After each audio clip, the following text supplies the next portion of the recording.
ஆக்சுவலாக இந்த படம் எடுத்து ஃபெஸ்டிவல்ஸ் எல்லாம் போன பிறகு ஃபர்ஸ்ட் பப்ளிக் ஷோ, இந்த படத்தோட ஃபர்ஸ்ட் பப்ளிக் ஷோவை களக்காடு ஹேமா தியேட்டர்ல தான் போட்டாங்க. அங்க ஊர்ல இருக்கிற நம்மளுக்கு சப்போர்ட் பண்ண மக்களுக்காக ஒரு 1000 பேர்கிட்ட வந்தாங்க. எல்லாரும் உட்கார முடியாது, 400 பேர் உட்காந்து படம் பார்த்தாங்க. ரொம்ப ஹாப்பியா இருந்துச்சு. ஃபர்ஸ்ட் பேப்பர்ல இருந்தது இந்த பையன் வந்து படுத்துட்டு இருக்கான், யானை தும்பிக்கை வருது, அதுக்கிட்ட பேசுறான். அதுக்கப்புறம் தான் வந்து நான் வீட்டு போர்ஷனுக்குள்ளேயே போறேன். எனக்கு வீட்டை விட எனக்கு முக்கியம் வந்து அந்த கோவிலும் அந்த யானை தான். ஏன்னா சின்ன அந்த யானை குட்டி வயசுல இருக்கும்போது இவன் பார்த்துட்டு வரதுனால அந்த பாண்ட்ல இருந்து அது ஸ்டார்ட் ஆகுது. அந்த கோயிலை பிரியும் போது தான் அந்த பாட்டும் ஸ்டார்ட் ஆகுது. அம்மாவை மாற்றணுன்ற ஒரு டிஸ்டர்பன்ஸ் வந்து வருது. அவன் இந்த கல்ச்சரை பேஸ் பண்ணி நம்ம வீடு நம்ம அம்மான்றதுல அவன் ஒரு அந்த கோர் கனெக்ஷன்ல அவன் இருந்தா, இது படிக்க வந்த சிட்டி படிச்சு முடிச்சு நம்ம அங்கே போகணுன்றது இருக்கும். அங்கே அவனோட தாட்ஸும் சரி அவனோட ஹேபிட்ஸும் கேரி ஆகி போனதுனால தான் அங்கே ஒரு கேர்ள் ஃப்ரெண்டை பார்க்கும்போது இவங்க என்ன நினைப்பாங்க, இவங்க சிட்டி இந்த தாட்ஸ்க்குலாம் இன்ஃப்ளூயன்ஸ் ஆகிதான் இந்த தாட்ஸை நம்ம அம்மாவுக்கு எப்படி. ஆக்சுவலாக ஃபிலிம் சவுண்ட் எடுக்கிறது ஒரு சேலஞ்சு தான், அது பெரிய சேலஞ்சு. அது இப்போ திருநெல்வேலியில் நாங்கள் சூஸ் பண்ண இந்த தேவதண்டூர் மாதிரி ஃபுல்லாக பொட்டக்காடாக இருக்கிற ஒரு ஏரியாவில் எடுக்கிறது ரொம்ப ரொம்ப ரொம்ப சேலஞ்சு. அது நான் அந்த படத்துல நடிச்ச முதல் சீன் அந்த சீன் தான். அப்போ எனக்கு சொல்ல கூட இல்லை, இதுக்கு முன்னாடி வந்து நீங்க 2 பேரும் ஒரு கொலை பண்ணிருக்கீங்க, நீ தான் பொண்ணு கேட்க தனுஷரை வீட்டுக்கு கூப்பிட்டு வர, இதுக்கப்புறம் இது நடக்க போய் இந்த எதுவுமே எனக்கு தெரியாது. ஷூட்டுக்கு வரோம், இந்த வீட்டு மேல லொகேஷன் கீழே உட்காந்துட்டு இருக்கோம், சீன் எடுக்கிறாங்க 3 டேஸா அந்த சீன் எடுக்கல.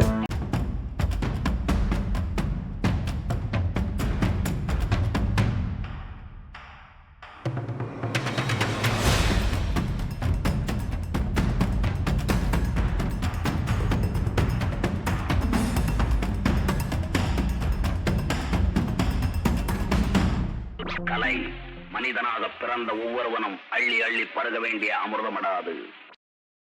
நீங்கள் சிங்க் சவுண்ட் எடுக்கும் போது நிறைய சேலஞ்சஸ் வரும் இல்லையா? லைக் லைவாக நீங்கள் ரெக்கார்ட் பண்ணுறீங்க, நீங்கள் ஸ்கிரிப்டில் இப்போ இந்த ஒரு நேச்சுரல் மியூசிக்ஸ் இருக்கணும், இந்த ஒரு பேர்ட் க்ரை அந்த மாதிரிலாம் இருக்கணும். அதில் என்ன மாதிரி சேலஞ்சஸ் இருக்கும் when it goes to sync sound? நார்மலாக அது இல்லாமல் எல்லாமே டப்பிங் அப்படிங்கிற பட்சத்தில் அது வந்து கொஞ்சம் ஈஸி ப்ராசஸாக இருக்கும். பட் சிங்க் சவுண்ட் எடுக்கும்போது ஜென்ரலாகவே நிறைய சேலஞ்சஸ் வரும். உங்களுக்கு இத்தனை நாள் ஷெடியூல்னு நீங்கள் பிளான் பண்ணும் போது அதில் என்ன மாதிரி சேலஞ்சஸ் இருந்தது உங்களுக்கு? ஆக்சுவலாக சிங் சவுண்ட் எடுக்கிறது ஒரு சேலஞ்சு தான், அது ஒரு பெரிய சேலஞ்சு. அது இப்போ திருநெல்வேலியில் நாங்கள் சூஸ் பண்ண இந்த தேவநல்லூர் மாதிரி ஃபுல்லாக பொட்டக்காடாக இருக்கிற ஒரு ஏரியாவில் எடுக்கிறது ரொம்ப ரொம்ப ரொம்ப சேலஞ்சு. ஆனால் ஒரு 10 கிலோமீட்டர் பின்னாடி இருக்கிற சவுண்டெல்லாம் வந்துடும் ஷூட் பண்ண. அங்கே எல்லாம் ஆளை அனுப்பி ஒவ்வொரு பைக்கில் ஒவ்வொருத்தராக போய் கோவிலில் இருக்கிற சவுண்டு அந்த ஷார்ட் டைமில் பிடுங்கி விட்டுடுவாங்க அந்த ஃபீஸு. அந்த மாதிரிலாம் பண்ணியிருக்கு. நிறைய சேலஞ்சஸ் எல்லாரும் பண்ணோம், ஆனால் நாங்கள் பண்ணியிருக்கு. அந்த மாதிரி சேலஞ்சஸ் இருந்துச்சு. அப்படி ஒரு லொக்கேஷனில் பண்ணதுனால கொஞ்சம் அதிகமாக இருந்துச்சு சேலஞ்சஸ். இந்த சீன் எடுக்கும் போதே ஆன் ஷூட்டில் எடுக்கும் போதே வந்து இது கண்டிப்பாக தேட்டரில் பயங்கரமாக ஒர்க் அவுட் ஆகும் அப்படின்ற மாதிரி உங்களுக்கு ஒரு சில சீன்ஸ்லாம் தோணிருக்கணும் சார். அந்த மாதிரி உங்களுக்கு எதுவும் ஒரு சீன்ஸ்லாம் தோணியிருக்கா? அது மாதிரி கரெக்டாக அது தேட்டரில் வந்து கரெக்டாக அந்த டைமில் ஆடியன்ஸ் நீங்களும் அதே ஆன் ஸ்க்ரீனில் பண்ணதை அப்படியே ஆஃப் ஸ்க்ரீனில் நின்று பின்னாடி பார்க்கும்போது ஆடியன்ஸும் சேம் அதே டைமில்? இல்லை ப்ரோ, அந்த மாதிரி எதுவும் நினச்சதில்லை. அந்த மாதிரி நினைக்காம எனக்கு மேஜிக்காக அமைஞ்ச சீன்னா அந்த அப்பா அடிக்கிற சீன் தான். அது நான் அந்த படத்துல நடிச்ச முதல் சீன் அந்த சீன் தான். அப்போ எனக்கு சொல்ல கூட இல்லை, இதுக்கு முன்னாடி வந்து நீங்க 2 பேரும் ஒரு கொலை பண்ணிருக்கீங்க, நீ தான் பொண்ணு கேட்க தனுஷரை வீட்டுக்கு கூப்பிட்டு வர, இதுக்கப்புறம் இது நடக்க போய் இந்த எதுவுமே எனக்கு தெரியாது. நீங்க ஷூட்டுக்கு வரோம், இந்த வீட்டு மேல லொகேஷன் கீழே உட்காந்துட்டு இருக்கோம், சீன் எடுக்கிறாங்க 3 டேஸா அந்த சீன் எடுக்கல. இன்னைக்கு கேன்சல் ஆயிடுச்சு, நாளைக்கு இன்னைக்கு கேன்சல் ஆகும், 3ஆவது நாள் என்னடா நம்ம 3 நாள் கூப்பிட்டு சீனே எடுக்கல, என்னதான் பண்ண போறோம். அந்த ஸ்டேட்ல இருக்கும்போது அவங்க ரெடி ரெடி போலாம் அப்படியே ரஷ் பண்ணி மேலே கூப்பிட்டு போயிட்டாங்க. அப்படி போய் நடிச்ச முதல் சீன் அந்த சீன் தான். ஆனா நான் கனவுல கூட நினைச்சு பார்க்கலாம் அந்த ஒரு சீன் என்னோட வாழ்க்கையே மாற்ற போகுதுன்னு. அந்த மாதிரி எக்ஸ்பெக்ட் பண்ணாம நடந்த ஒரு மேஜிக்னா எனக்கு அந்த சீன் தான். அந்த மாதிரி எதுவும் எக்ஸ்பெக்ட் பண்ணல. இந்த சீன் செம்மையான பயங்கரமா இருக்கும். இந்த சீன் தியேட்டர்ல பார்க்கும்போது இது நமக்கு கிடைச்சதுல ரொம்ப லக்கின்னு ஃபீல் பண்ணது அந்த கேஜிஎஃப்ல சஞ்சய் தத் சாரோட அந்த பிரிட்ஜ்ல நிற்கிறது. இந்த 2 சீன் ஒரு ஸ்பெஷலான சீன் எனக்கு. இந்த மாதிரி படம் பண்ணும்போது அது கொண்டு போய் சேர்க்க வைக்கிறதுக்கு ஒரு பொறுமை வேணும். இப்போ எங்கள் டீமில் நிறைய பேர் இப்போ ஆக்சுவலாக ஸ்டோன் பெஞ்சு இந்த படத்துக்குள்ளே வர்றதுக்கு ஒரு 6-7 மாதம் டைம் ஆயிருக்கு. கார்த்திக் சுப்பராஜ் சார் போன ஃபெப்ரவரியில் ரெட்ரோ படம் எடிட்டிங் நடக்கிற டைமில் தான் படம் பார்த்தாங்க. அதுலேருந்து ஒரு நிறைய டைம் ஆகிருக்கு, நம்ம வெயிட் பண்ணியிருக்கு. அப்போ அந்த டைமில் எங்கள் டீமில் நிறைய பேர் சொல்லி வேணாம் ரிலீஸ் பண்ணிடலாம் சொல்லிட்டு நிறைய பேர் ப்ரெஷர் கொடுத்துருக்காங்க. அப்படி நம்ம ரிலீஸ் பண்ணல, நம்ம வெயிட் பண்ணல. ஏன் வெயிட் பண்ணேன்னா, இல்லைன்னா நம்மளால இவ்வளோ தூரம் கூட ட்ராவல் பண்ணி இருக்க முடியாது. ஒரு வாரம் தியேட்டரில் கொண்டு வர முடியாது நம்மளால. அப்படி இருக்கு இங்கே உள்ள சுச்சுவேஷன். அவ்வளோ நல்ல படங்களை சப்போர்ட் பண்ணுற மாதிரி எல்லாம் பெருசாக அந்த மாதிரி சப்போர்ட்லாம் கிடைக்காது. அப்போ நம்மளுக்கு அதுக்கு ஏற்ற மாதிரி ஒரு பேனர் வேணும், ஒரு சப்போர்ட் வேணும். அதுக்காக நாங்கள் வெயிட் பண்ணி ஸ்டோன் பஞ்ச் வரைக்கும் வந்திருக்கு. அதனால இப்போ படம் ஓரளவுக்கு ரீச் ஆகிருக்கு. இப்போ ஓடிடி உடனே ஓடிடியில் வந்துடும் படம். இதெல்லாம் நம்ம தனியாக வந்தால் நடக்காது. அப்போ நீங்கள் அப்படி ட்ரை பண்ணால், நல்ல படம் பண்ணுறதுக்கு ட்ரை பண்ணால் கொஞ்சம் இந்த மாதிரி விஷயங்கள் யோசிச்சு பண்ணணும், அவ்வளோதான். நானும் இவங்களோட இருந்து நான் எக்ஸ்பீரியன்ஸ் பார்த்ததுல, எனக்கு நான் ப்ரொடக்ஷன்ல இருந்திருந்தாலும் டெலிவிஷன் சைட் தான் இருந்திருக்கேன். இதுல நான் பார்த்ததுல ஒன்று என்ன பண்றேன்னா, இப்போ ஃபார் எக்ஸாம்பிள் இவங்க கேரளாலேருந்து வராங்க, கேரளாவில் படம் ரிலீஸ் பண்ண போறாங்க. ஸோ கேரளாலையும் அவங்க படம் ரொம்ப பிடிச்சிடுச்சு, பார்த்த உடனே அவங்க ரிலீஸ் பண்ணலாம் அப்படின்ற ஒரு பிளான் இருக்கு. பட் எனக்கு என்ன தோணுச்சுன்னா, இப்போ இந்த காலத்தில் இப்போ இருக்கிற சுச்சுவேஷனில் ப்ரமோஷன் அப்படின்றது ரொம்ப மாறிடுச்சு, டோட்டலாக மாறிடுச்சு. சோஷியல் மீடியாவோட தாக்கத்தினாலையும் எப்படி புரிஞ்சுக்கிறாங்க. ஸோ மக்கள், தமிழ்நாடு பூரா இருக்கிற மக்களுக்கு எப்படி இந்த படம் இருக்குது அப்படின்றத ரீச் பண்ண போகிறோம். நீங்கள் எல்லாருமே ஏன் பார்க்கல இந்த படம் அப்படின்னா, நிறைய பேருக்கு தியேட்டரில் ஓடுற அந்த 5லேருந்து 12 இந்த படம் ஓடினது உங்களை எவ்வளோ பேருக்கு தெரியும்? எனக்கு தெரியல. ரிலீஸ் ஆகுதுன்ற அந்த கான்ஷியஸ்னஸோட போகிறதுன்றது அந்த ஒரு ரீச் இருக்குதுல்ல, அதுக்கான அந்த பப்ளிசிட்டியை கிராக் பண்ணணும். அது ஃபஸ்ட்டு. படம் சூப்பராக மக்களுக்கு பிடிக்கும்ன்ற அந்த ஒரு அஷூரன்ஸ், நம்பிக்கை வந்த பிறகு அது ஒரு விஷயம் இருக்குது. இவங்களோட சேர்ந்து இப்போ நான் ட்ராவல் பண்ணதுனால நான் இதை பார்த்தேன். ஸோ எப்படி மக்கள் தேட்டருக்கு வர்றதுக்கான மோட்டிவேஷனும் அதையும் எப்படி பண்ணுறோம், இன்னைக்கு காலகட்டத்தில் அது கம்ப்ளீட்டாக மாறி இருக்குது. ஸோ அது தேவை அப்படின்றது ரொம்ப முக்கியமாக இருக்குது. அதை அந்த இன்ஃபர்மேஷன் ஃபஸ்ட்டு போயிடுச்சுனாலே தேட்டருக்கு வந்துடுவாங்க பீப்புள். ஸோ அப்போ அந்த படத்துக்குள்ளே என்ன இருக்கணும், பெரிய ஆர்டிஸ்ட் தான் இருக்கணுமா, ஒரு செலிப்ரிட்டி இருக்கணுமா? இப்போ என்ன மாதிரி ஒரு ரொம்ப 20 வருஷம் 15 வருஷம் இண்டஸ்ட்ரியில் இல்லாதவங்க நடிக்கும் பொழுது அது என்ன நடக்க போகுது? ஃபீமேல் ப்ரோட்டகனிஸ்ட்னு மட்டும் இல்லை, அதுவே ஒரு 20 வருஷம் நடித்த ஒரு பெரிய ஆக்டராக இருந்தால் அந்த ஆக்டரை பார்த்த உடனே தெரியும் இவங்க நடிக்கிறாங்கன்ட்டு. மூல முடுக்கில் இருக்கிறவங்களுக்கு எல்லாருக்கும் தெரியும் யார் அந்த படத்தில் நடிக்கிறாங்கன்ட்டு. ஸோ தேட்டருக்கு வரவழைக்கக்கூடிய அந்த ஒரு கெப்பாசிட்டி, அஃப்கோர்ஸ் பெரிய பேனர்ன்றது ஹெல்ப் பண்ணுது. பட் அந்த பெரிய பேனரும் நம்மளுக்கு சேர்ந்து அந்த பப்ளிசிட்டிக்கு நமக்கு ஹெல்ப் பண்ணினா மக்களுக்கு போய் சேர்க்க முடியுமா, அவங்கள தேட்டருக்கு வரவழைக்க முடியுமா அப்படின்றத இந்த ஃபர்ஸ்ட் முயற்சி தான் எங்களோடது.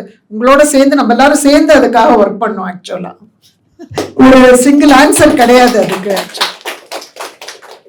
நான் படம் பார்த்துட்டேன். அந்த பவளம் கேரக்டரில் ரொம்ப ரியலபராக இருந்தது. ஒரு யூத்துக்கு என்ன மாதிரி கனெக்ட் பண்ணுறதா அந்த மாதிரி இருந்தது. எனக்கு என்ன கேள்வினா, இப்போது மேம் இருக்காங்க, மற்ற எல்லா கேரக்டர் பரணி ஆகட்டும், தென்றல் கேரக்டர் ஆகட்டும், அவங்கெல்லாம் வந்து அந்த ஸ்லாங், அந்த ஊரோட திருநெல்வேலி ஸ்லாங்கை பேசினாங்க. பட் உங்களோட கேரக்டர் வந்து நீங்கள் டாக்டராக இருந்தாலும் ஊருக்கு வரும்போது எந்த ஒரு ஸ்லாங்கு அது மாதிரி நீங்கள் யூஸ் பண்ணவே இல்லை. அந்த கேரக்டருக்காக டேரக்டர் அப்படி சொல்லியிருந்தாரா? ஏன்னா நீங்கள் வந்து கொஞ்சம் சோசியலைஸ் ஆகிட்டீங்க, அதனால கேஷுவலாக பேசணும்னு சொன்னாரா?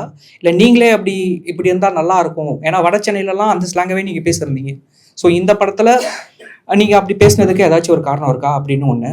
ரெண்டாவது, மேம் கூட ஒரு போர்ஷன் இருக்கும், 2 போர்ஷன் இருக்கும். இந்த டிவிஎஸ் 50ல் போகும்போதே பேசிகிட்டு இருப்பீங்க, ஊர்லேருந்து நீங்கள் கொஞ்சம் மாறிட்ட, முன்ன மாதிரி இல்லைன்னு மேடம் உங்ககிட்ட சொல்லும் போதும் சரி, கிளைமேக்ஸில் நீங்கள் 2 பேர் பேசுகிறதும் சரி, அதுதான் அந்த படத்தோட மெயின் கருவாக நான் பார்த்தேன். ஏன்னா உங்கள் 2 பேரோட புரிதல் தான் அந்த சீனில் வந்து கன்வே ஆகிருக்கும். ஸோ இது எல்லாமே பார்த்தீங்கன்னா ரியலிஸ்டிக்காகவே நீங்கள் பேசின மாதிரி இருந்தது. சரி, அதனால தான் இந்த கேள்வி உங்ககிட்ட கேட்கலாம் அப்படின்னு சொல்லிட்டு. இல்லை, அந்த ஸ்லாங் மேட்ரு என்ன, நானே அதான் கேட்கணும். ஏன் எனக்கு ஸ்லாங் எதுவும் சொல்லலைங்க தெரியல. மேபி காலேஜுக்கு சிட்டி படிக்க போயிட்டு ஒரு ஃபியூ இயர்ஸ்க்கு அப்புறம் இவன் திரும்ப வர்றதுனால அங்கே சோஷியலைஸ் ஆகி சிட்டி எக்ஸ்போஜரில் இவன் மாறினதுனால தான் அம்மாவை மாற்றணுன்ற ஒரு டிஸ்டர்பன்ஸ் அவனுக்கு வருது. அவன் இந்த கல்ச்சரை பேஸ் பண்ணி நம்ம வீடு நம்ம அம்மான்றதுல அவன் அந்த கோர் கனெக்ஷன்ல அவன் இருந்தா, இது படிக்க வந்த சிட்டி படிச்சு முடிச்சு நம்ம அங்கே போகணுன்றது இருக்கும். அங்கே அவனோட தாட்ஸும் சரி அவனோட ஹேபிட்ஸும் கேரி ஆகி போனதுனால தான் அங்கே ஒரு கேர்ள் ஃப்ரெண்டை பார்க்கும்போது இவங்க என்ன நினைப்பாங்க, இவங்க சிட்டி இந்த தாட்ஸ்க்குலாம் இன்ஃப்ளூயன்ஸ் ஆகிதான் இந்த தாட்ஸை நம்ம அம்மாவுக்கு எப்படி இன்ஃப்ளூயன்ஸ் பண்ணலான்னு அவனோட பெர்ஸ்பெக்ஷன் மாறுது. மேபி அப்படி தான் இருக்கும்னு நான் எடுத்துக்கிறேன். இந்த மறுபடியும் இந்த பதில் சொல்லலை. செகண்ட், அந்த கான்வர்சேஷன் பற்றி கேட்டிருந்தீங்க. தெரியல, எனக்கு மேமோட நடிக்கும்போது ரொம்ப ரொம்ப கம்ஃபர்டபுளாக இருந்தது. ஒன்று, எனக்கு எந்த டைலாக் பேசும்போதுமே அந்த சாஃப்ட்வேர் டோனில் படம் கொஞ்சம் எனக்கு ரேராக வந்ததுனால இது நான் ரொம்ப மெனக்கெட்டு என்ஜாய் பண்ணி பண்ணணும்னு நினச்சேன். ஏன்னா கடைசியாக அந்த மெய்யழகன்ல அந்த ஒரு சாஃப்ட்வேர் வெர்ஷன் இருந்தது. பட் அதுவுமே எமோஷனாக சாஃப்ட்வேர், பட் சீனாக நம்ம பேசி கன்வர்ஸ் பண்ணி அந்த சாஃப்ட்வேர் ஃபீலை கடந்து போகிறது மாதிரியான ஒரு போர்ஷன் கம்மியாக தான் இருந்தது. இதில் நிறைய இருந்தது அந்த மாதிரி. அதனால எனக்கு ஜாலியாக இருந்தது பண்ண. இந்த மாதிரி பண்ணி ஒரு படத்துலையாச்சும் மீசை தாடியெல்லாம் இல்லாமல் நிறைய முடி இல்லாமல் கொஞ்சம் அமைதியாக பேசி கெட்ட வார்த்தை யூஸ் பண்ணாமல், ஸோ அந்த ப்ராசஸ் கொஞ்சம் என்ஜாய் பண்ணி பண்ணேன். மேமோட பண்ணும்போது ரொம்ப கம்ஃபர்டபுளாக, ரொம்ப ஸ்வீட்டாக, எந்த ஒரு நாளுமே வந்து இந்த மாதிரி ஒருத்தவங்களோட ஒர்க் பண்ணுறோன்றதை வந்து என்னை தவிர என்னையும் சேர்த்து யாரையுமே அவங்க ஃபீல் பண்ண வச்சதே இல்லை. மேபி அந்த ஒரு அவங்க எனக்கு கொடுத்த எனர்ஜி மேபி என்னை இன்னும்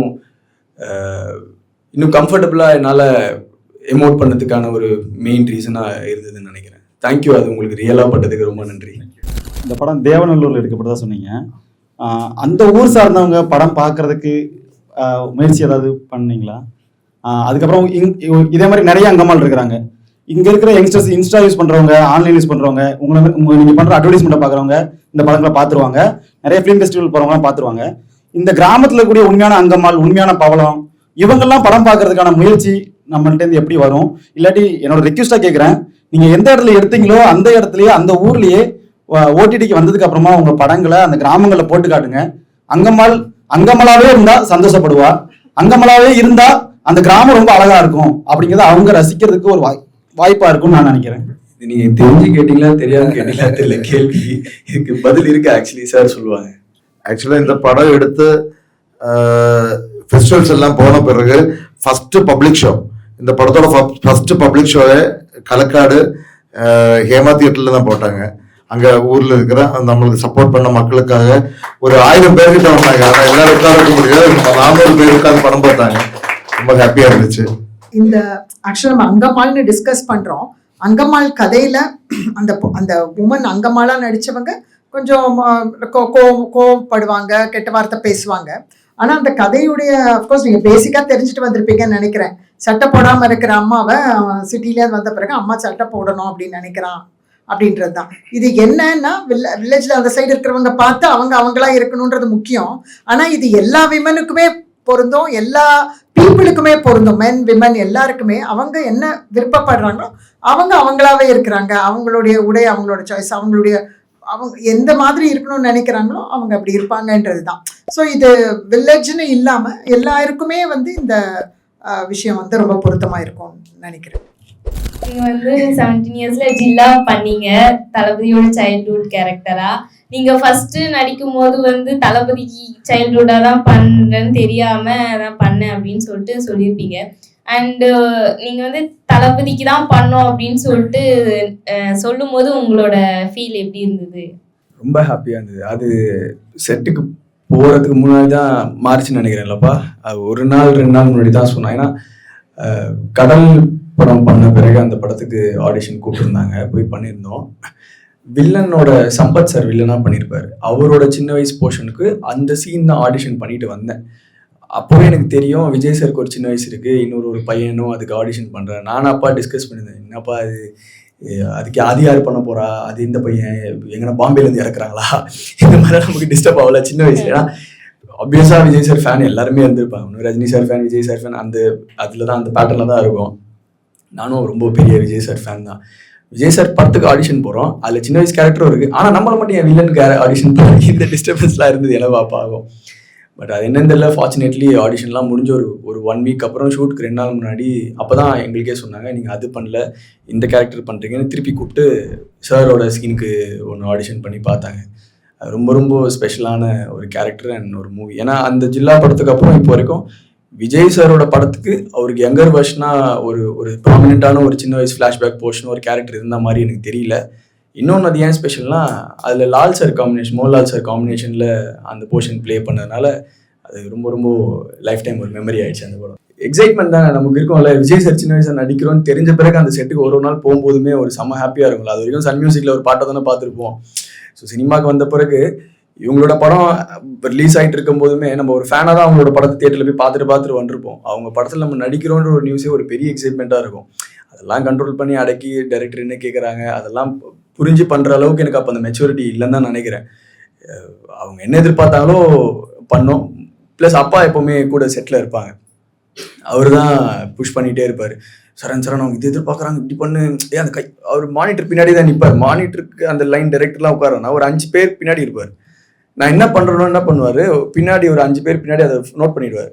நோட் பண்ணிட்ட பிறகு அவங்க ஒரு கரெக்ஷன் பேசிப்பாங்கல்ல, டைரக்டரும் கேமராமேன், தம்பி இது அவங்க கிட்ட சொல்றதுக்கு முன்னாடி மானிட்டர்லேருந்து சக்குன்னு பின்னாடி எங்க ஒரு ரவுண்ட் போட்டு ஓடி வந்து கண்ணு காமிச்சு கூப்பிடுவாங்க, வா வந்தா அந்த கையை தூக்குனல அது மட்டும் வேணும், அதுதான் அவங்க பேசுறாங்க, அது இல்லாம பண்ணு கரெக்டா இருக்கும். அப்போ இந்த மாதிரி எல்லா ஃபீலுக்கும் என்ன பின்னாடி ரெடி பண்ணிக்கிட்டே இருப்பாரு. மேபி அப்போ எனக்கு அந்த மெச்சூரிட்டி இல்லாதனால அப்பா எனக்கு கைட் பண்ணது இன்னும் கொஞ்சம் ஹெல்ப்ஃபுல்லா இருந்ததுன்னு நினைக்கிறேன். அவங்க எதிர்பார்த்ததை ஓரளவுக்கு பண்ணி கொடுக்குற அளவுக்கு. நீங்க நடிப்பு மேல எப்படி உங்களுக்கு ஈடுபாடு வந்தது? அப்பாவுக்கு நடிப்புல ரொம்ப இன்ட்ரெஸ்ட். அவங்களுக்கு சின்ன வயசுல நடிக்கணும்னு ஆசை. லவ் மேரேஜ்னால உங்களுக்கு தெரியும், அவங்க எப்படியும் அலோவ் பண்ணிக்க மாட்டாங்க. கொஞ்சம் வருஷத்துக்கு அப்புறம் நான் ஒரு 7th 8th படிக்கும்போது வீட்டில் அப்பா நிறைய பழைய டிஜிட்டல் கேமராவில் ஃபோட்டோஸ்லாம் எடுப்பாங்க, இந்த மாடியில் போகும்போது வரும்போதெல்லாம். அவர் ஒரு பாயிண்ட்டுக்கு மேலே சரி நம்மளால முடியல, பையனை நடிக்க வைக்கலாம் அப்படின்னு ஒரு ஆசை வந்திருக்கு.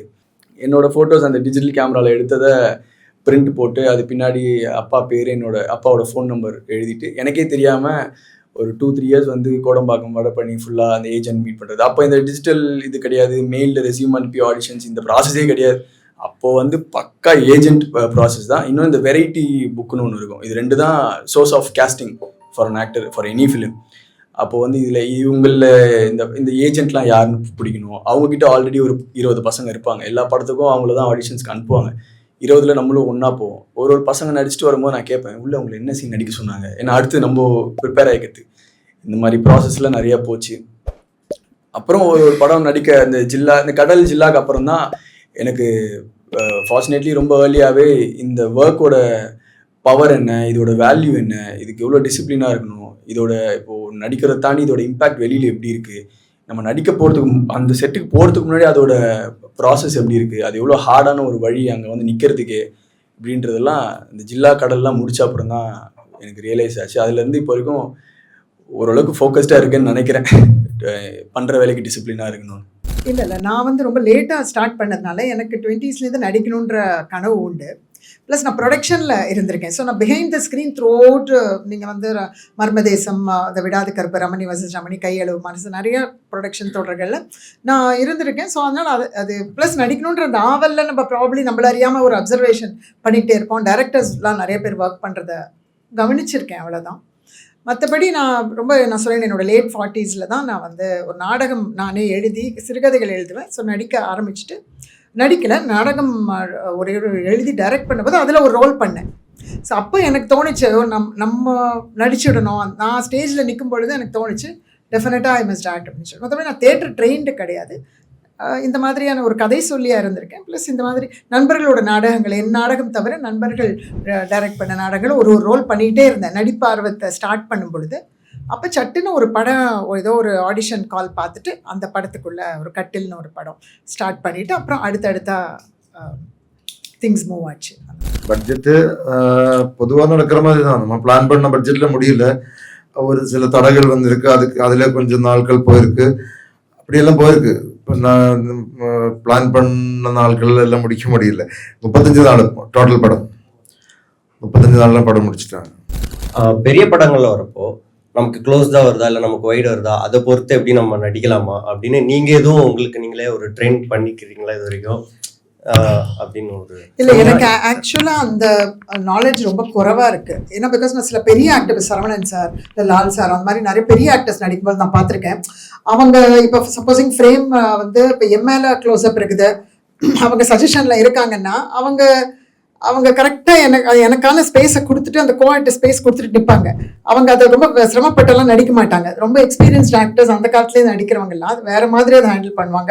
அவங்களுக்கு கரெக்டாக தெரியும். அது மட்டும் இல்லை, அவங்களோட க்ளோஸ்அப் பறிச்சு அவங்க என்ன பெர்ஃபார்ம் பண்ணுமோ அதை அவ்வளோ மூலியமாக பெர்ஃபார்ம் பண்ணுவாங்க. எனக்கு அதெல்லாம் தெரியாது.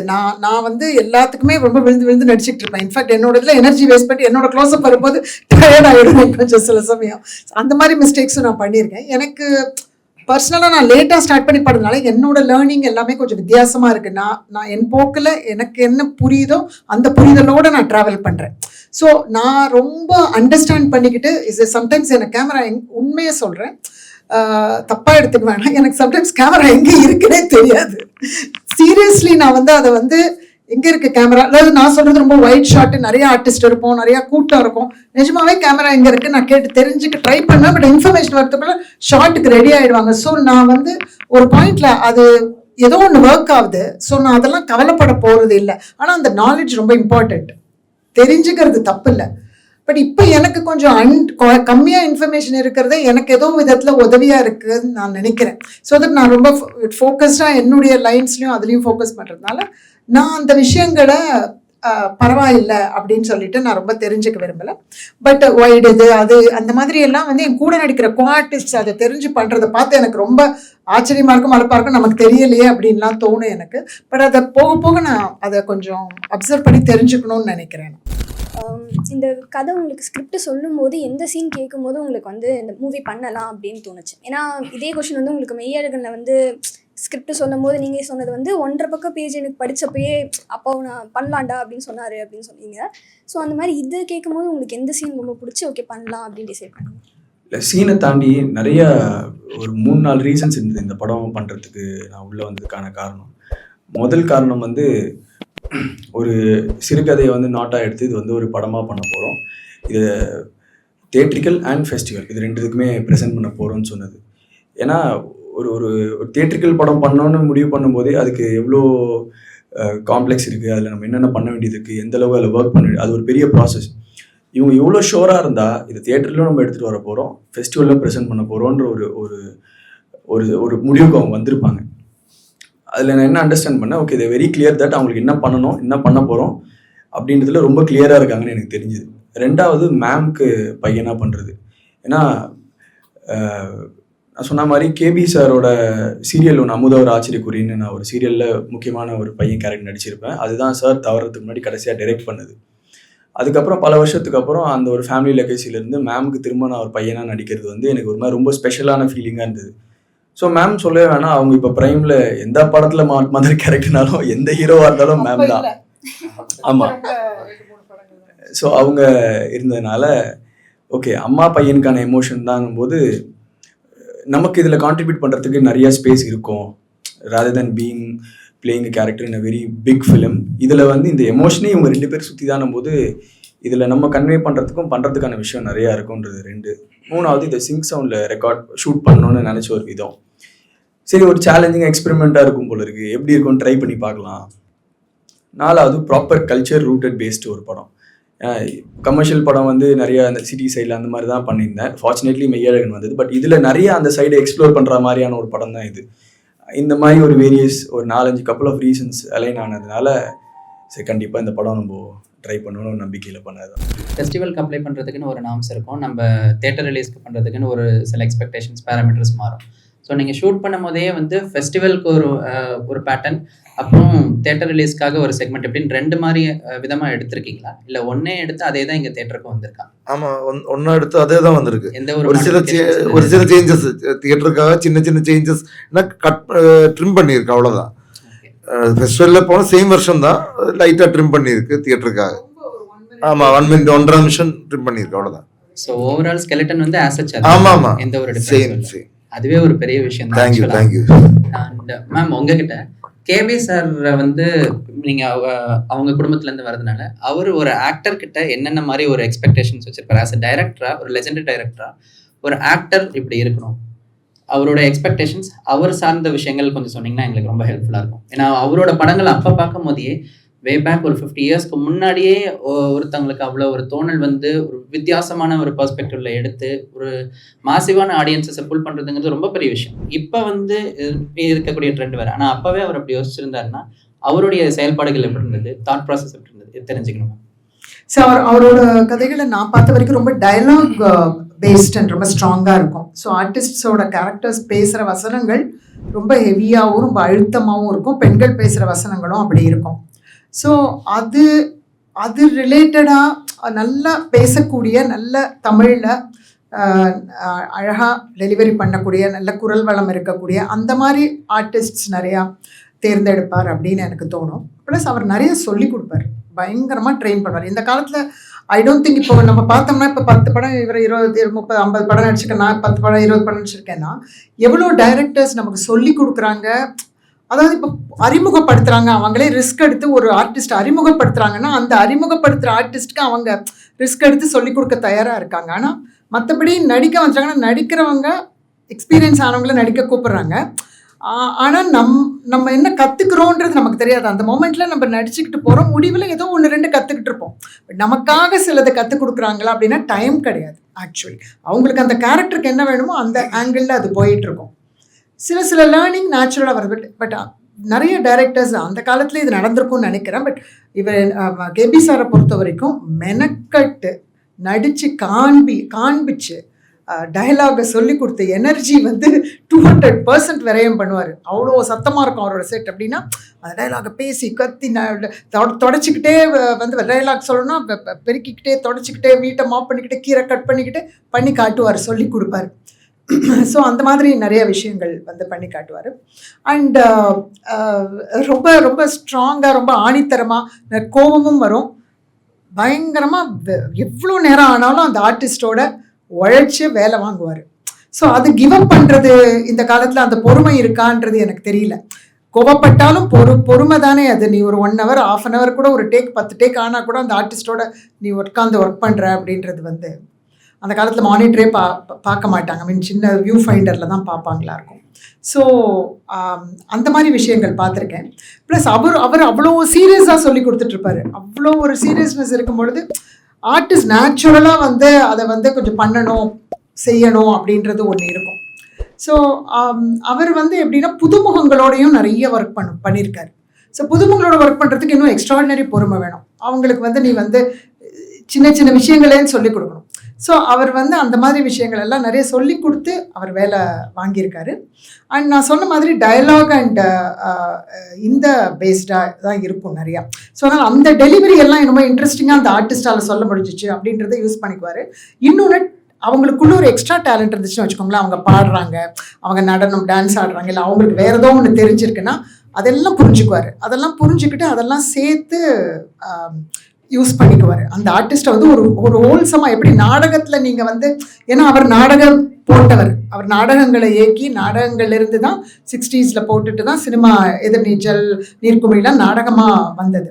ஸோ அதனால் அவர் ப்ராபப்ளி அங்கேருந்து இருக்கிறதுல எல்லா டேலண்ட்டையும் யூஸ் பண்ணுவார், கண்டுபிடிச்சிடுவார். ஓ நீ பாடுவியா, நீ உனக்கு இது தெரியுமா, உனக்கு அது தெரியுமா, இது தெரியுமா, ஸோ எல்லாமே யூஸ் பண்ணிக்குவார். கோ ஆக்டர் கூட ஒர்க் பண்ணும் போது உங்களுக்கு இப்போ நீங்கள் ஸ்கிரிப்ட் பார்த்ததுக்கு அப்புறமா அம்மா ரோல் பண்ணுறது பையன் அம்மாவா பண்ணுறதுங்கிறது அது ஒரு ஸ்டாண்டர்ட், நீங்கள் ஆல்ரெடி ப்ரீவியஸாக பண்ணியிருக்கீங்க. பட் ஒரு பியர் குரூப் ஒரு ஆக்டர் கூட பண்ணும் போது உங்களுடைய எக்ஸ்பீரியன்சஸ் எப்படி இருந்தது? லைக் ப்ரையர் ஒர்க்கோ இல்லை ரிஹர்சல்ஸோ, அப்பார்ட் ஃப்ரம் தட் அந்த ஷூட் ஸ்பாட்க்கு போகும்போது அந்த கனெக்ட் எப்படி இருக்கு? லைக் டு அண்ட் ஃப்ரோ கான்வர்சேஷன்ஸ் நீங்கள் பேசுகிறீங்க இல்லையா, ஷூட் டேக் ஓகே ஆக்ஷன் சொல்லும் போது அந்த ஃபீல் எப்படி இருக்கு? நம்ம இதுக்கு இன்னும் வேற மாதிரி ஒரு மெத்தடாலஜிஸோ ஒரு ஸ்ட்ராட்டஜிஸோ ஃப்ரேம் பண்ணுமா? ஒரு அப்கமிங் ஆக்டருக்கு அது எப்படிலாம் நம்ம பண்ணிக்கலாம்?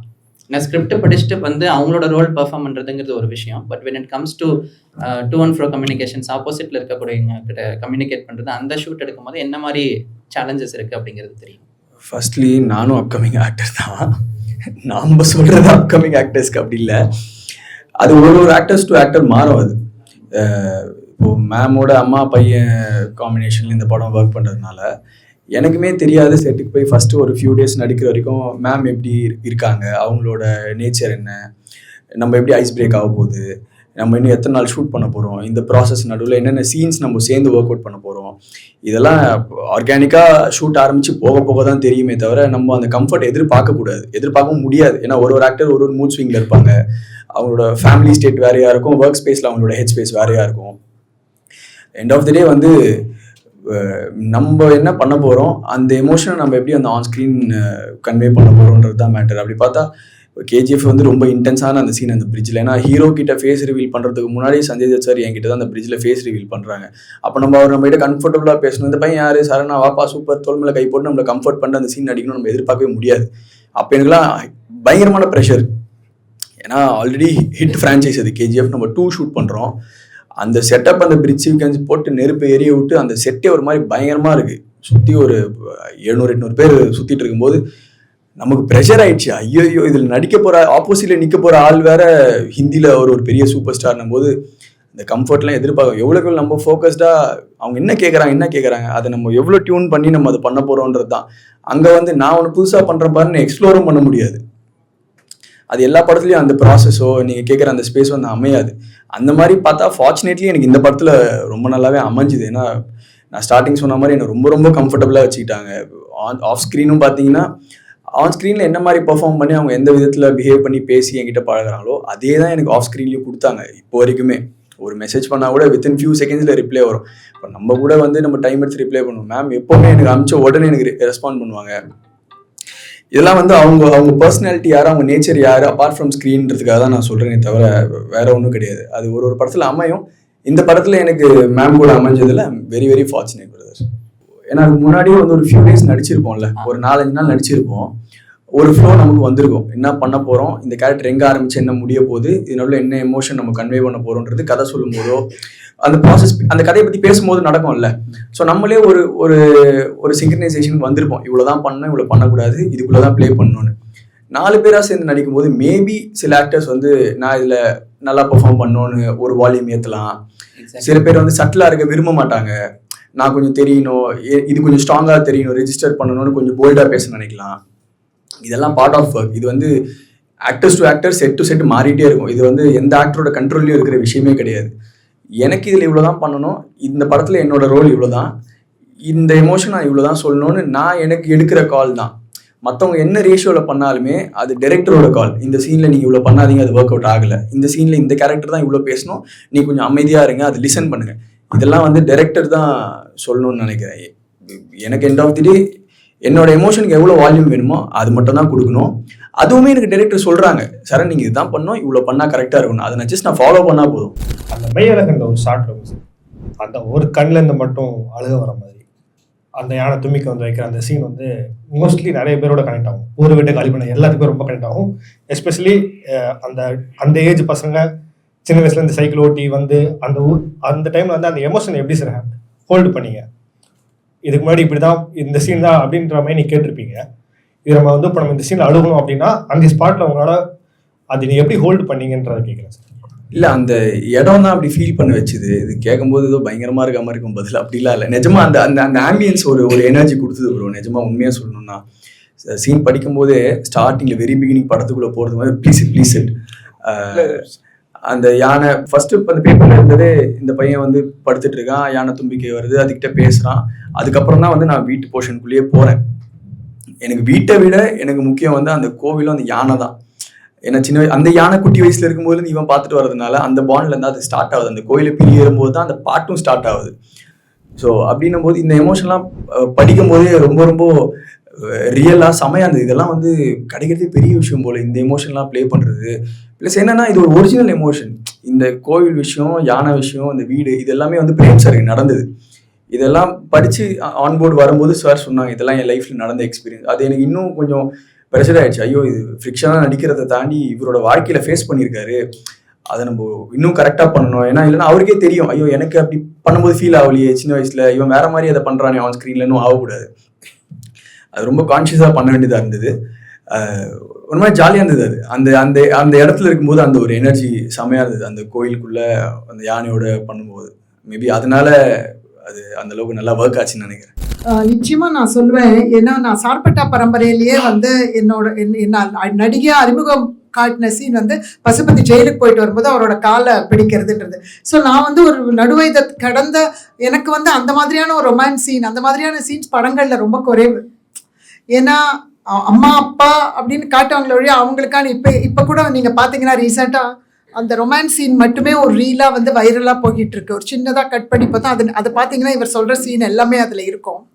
பட் அது நடுவயது ஒரு கதை அப்படின்ற பொழுது அதில் இருக்கிற கமெண்ட்ஸ்லாம் பார்க்கும்பொழுதும் எங்களுக்கு வந்து ஆச்சரியமாக இருக்குது. இது பரவாயில்ல, இது வந்து இட்ஸ் ஓகே, இந்த ஏஜில் இந்த மாதிரி பார்க்கலாம் போகலாம் அந்த கமெண்ட்ஸ்லாம் பார்த்தீங்கன்னா தெரியும்.